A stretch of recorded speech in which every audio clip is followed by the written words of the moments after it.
నమస్కారం. ఏఎస్ఎం థాట్స్కు స్వాగతం. మిమ్మల్ని మీరు పరిచయం చేసుకోండి అనగానే మొదట ఏం చెప్తారు? మీ పేరా లేక మీ ఇంటి పేరా? అసలు మన పేరు ముందు లేదా వెనుక తగిలించుకొని ఈ మూడు అక్షరాల వెనుక ఎంతటి అద్భుతమైన చరిత్ర ఉందో, ఎంతటి సామాజిక విప్లవం దాగి ఉందో మీకు తెలుసా? నేడు మనం ప్రతిరోజు వాడే ఒక పదం, మన అస్తిత్వాన్ని నిదర్శనమైన పదం. అదే సర్నేమ్ లేదా ఇంటి పేరు. ఈ రోజు మనం మన మూలాల్లోకి ప్రయాణించబోతున్నాం. ఈ అద్భుతమైన ప్రయాణం ముగిసేసరికి మీ పేరును మీరు చూసే కోణమే పూర్తిగా మారిపోతుంది. కాబట్టి ఈ ఆసక్తికరమైన ప్రసంగాన్ని ఏమాత్రం దాటవేయకుండా పూర్తిగా వినండి. ఎందుకంటే ఇది మీ చరిత్ర. ముందుగా అసలు ఈ సర్నేమ్ అనే పదం ఎలా పుట్టిందో తెలుసుకుంటే ఆశ్చర్యం కలగ మానదు.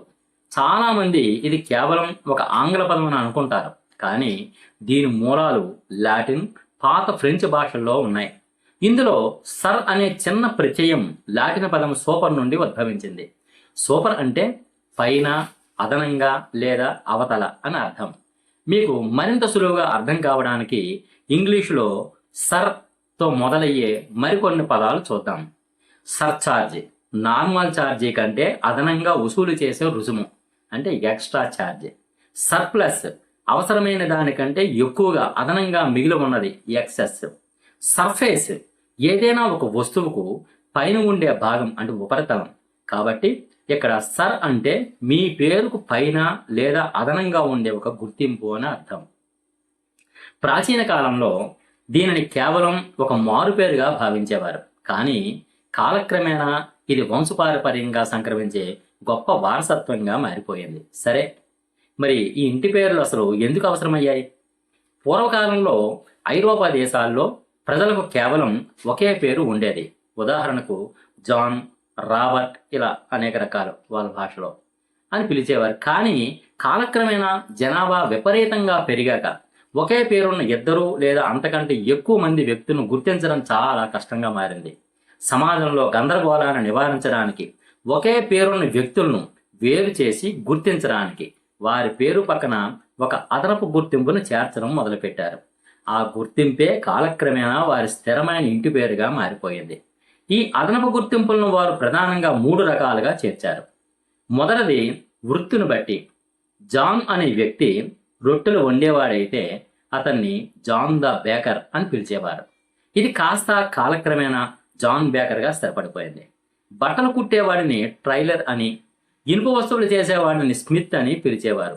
ఇంకా రెండవ పద్ధతి తండ్రి పేరును బట్టి. జాక్ అనే వ్యక్తి కొడుకు పేరు పీటర్ అయితే అతన్ని పీటర్సన్ ఆఫ్ జాక్ అని పిలిచేవారు. అది కాలక్రమేణా పీటర్ జాక్సన్ గా రూపాంతరం చెందింది. మూడవది వారు నివసించే ప్రాంతాన్ని లేదా భౌగోళిక స్థలాన్ని బట్టి కొండ పక్కన ఉండే థామస్ అనే వ్యక్తి థామస్ నియర్ ద హిల్ అని పిలిచేవారు. అదే కాలక్రమేణా థామస్ హిల్గా మారిపోయింది. ఈ విధంగా అసలు పేరు పక్కన అదనపు సమాచారాన్ని జోడించడం వల్ల పాశ్చాత్య దేశాలలో ఇంటి పేరు సహజంగానే అసలు పేరుకు వెనుక అంటే చివరన ఉండిపోయింది. మన తెలుగు రాష్ట్రాల్లో కూడా సరిగ్గా ఇలాంటి పద్ధతే ఉంది. మనం ఇంటి పేర్లలో అత్యధిక శాతం గ్రామనామాల ఆధారంగా ఏర్పడినవే. మన పూర్వీకులు ఏ ఏ ప్రాంతాల్లో నివసించేవారు తెలియచేసేందుకు ఆ ఊరి పేరే మన ఇంటి పేరుగా మారింది.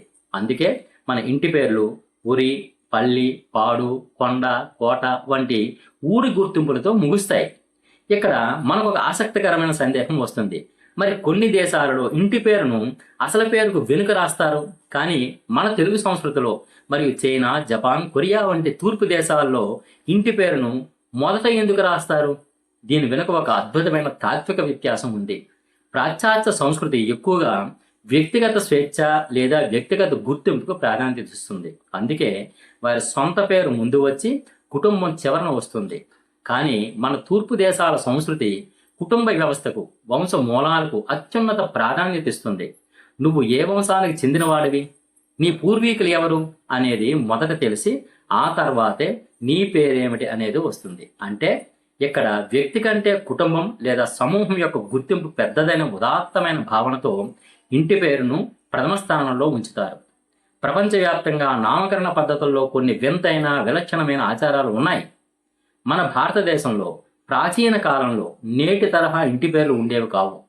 ప్రజలకు వారి గోత్రం, తండ్రి పేరు లేదా వారు చేసే వృత్తితో గుర్తించేవారు. కానీ మన దేశాన్ని పాలించిన బ్రిటిష్ వారు పరిపాలనా సౌలభ్యం కోసం, జనాభా గణన కోసం మరియు భూముల రికార్డుల కోసం ప్రతి ఒక్కరికి ఒక స్థిరమైన ఇంటి పేరును తప్పనిసరి చేశారు. ముఖ్యంగా 1871-72లో జరిగిన తొలి అధికారిక జనాభా గణనతో ఒకే పేరున్న వ్యక్తులను వేరు చేయడం కోసం పర్టికులర్ టైటిల్ అనే కాలంను ప్రవేశపెట్టారు. ఇంటి పేరు గురించి మనం మాట్లాడుకునేటప్పుడు మరో ముఖ్యమైన విషయాన్ని మర్చిపోకూడదు. ఒక ఇంటి పేరు కేవలం పత్రాల మీద ఉండే అక్షరాల కలయిక మాత్రమే కాదు, అది వందల ఏళ్ల చరిత్రకు ఒక DNA లాంటిది. మనం ఇప్పుడు ఏ ఇంటి పేరును వాడుతున్నామో అది ఎందరో పూర్వీకుల వలసల పోరాటాలు మరియు జీవన శైలికి నిదర్శనం. ఉదాహరణకు కొండపల్లి, తాడిపత్రి వంటి ఇంటి పేర్లు మన పూర్వీకులు ఏ భౌగోళిక ప్రాంతం నుండి వచ్చారో చెబితే, మరికొన్ని ఇంటి పేర్లు వారు చేసే పనిని, ఉదాహరణకు కరణం, పట్వారి, కమ్మరి మనకు గుర్తు చేస్తాయి. ఒకప్పుడు వృత్తిని బట్టి వచ్చిన గుర్తింపు కాలక్రమేణా ఆ వృత్తితో సంబంధం లేకపోయినా ఒక వారసత్వ ముద్రగా స్థిరపడిపోయింది. ఇది ఒక రకమైన సామాజిక గుర్తింపు మాత్రమే. ఈ రోజు మనం ఆధునిక ప్రపంచంలో గ్లోబలైజేషన్ పేరుతో అంతా కలిసిపోతున్న మన ఇంటి పేరు మనల్ని ఒక మూలాలకు కట్టి ఉంచే ఒక బలమైన నాళమని చెప్పడంలో సందేహం లేదు. మన దేశంలో ఇంటి పేర్ల వ్యవహారం చాలా ప్రత్యేకమైనది. ఉత్తర భారతం చూస్తే అక్కడ గోత్రం మరి కుల ఆధారిత ఇంటి పేర్ల ప్రభావం చాలా ఎక్కువగా కనిపిస్తుంది. కానీ మన తెలుగు రాష్ట్రాల్లో చూస్తే ఊరి పేర్లు ఇంటి పేర్లుగా మారడం అనేది చాలా విలక్షణమైన పద్ధతి. అంటే ఒక వ్యక్తి ఏ ఊరి వాడు అన్న ప్రశ్నకే ఇక్కడ ప్రాధాన్యత ఎక్కువ. అంతేకాకుండా గమనించాల్సిన విషయం ఏమిటంటే, ఒకే ఇంటి పేరు ఉన్నవారు ఒకే ప్రాంతం నుండి వలస వచ్చిన వారే ఉండవచ్చు, లేదా ఒకే వృత్తి చేసిన వారే ఉండవచ్చు. ఈ చారిత్రక పరిణామం వల్లనే నేడు మనం ప్రపంచంలో ఎక్కడ ఉన్నా మా ఇంటి పేరు ఇది అని చెప్పినప్పుడు అవతల వ్యక్తికి మన మూలాల మీద ఒక అంచనా వచ్చేస్తుంది. ఇది కేవలం ఒక పదం కాదు, మన పూర్వీకులు నడిచిన బాటల గుర్తింపు. మనం ఎంత ఎదిగినా, ఎన్ని దేశాలు తిరిగినా మనల్ని ఎవరు అని అడిగినప్పుడు మనకు తెలియకుండానే మన నాలుగుపైకి మన ఇంటి పేరు వస్తుంది. అంటే మనిషి తన పరిణామ క్రమంలో ఎంత మారినా, ఎంత గతాన్ని తన మూలాలను వదిలించుకోలేడు అని దీని అర్థం. ఇంటి పేరు అనేది ఒక సంఖ్యలు కాదు, అది మనకు లభించిన ఒక గర్వకారణమైన బాధ్యత. కాబట్టి స్నేహితులారా, ఇప్పటి వరకు మీరు మీ ఇంటి పేరును కేవలం ఒక గుర్తింపు కార్డు మీద ఉండే అక్షరాలు చూసి ఉండవచ్చు. కానీ ఇకపై మీ సంతకాన్ని చేసేటప్పుడు ఒక్క క్షణం ఆలోచించండి.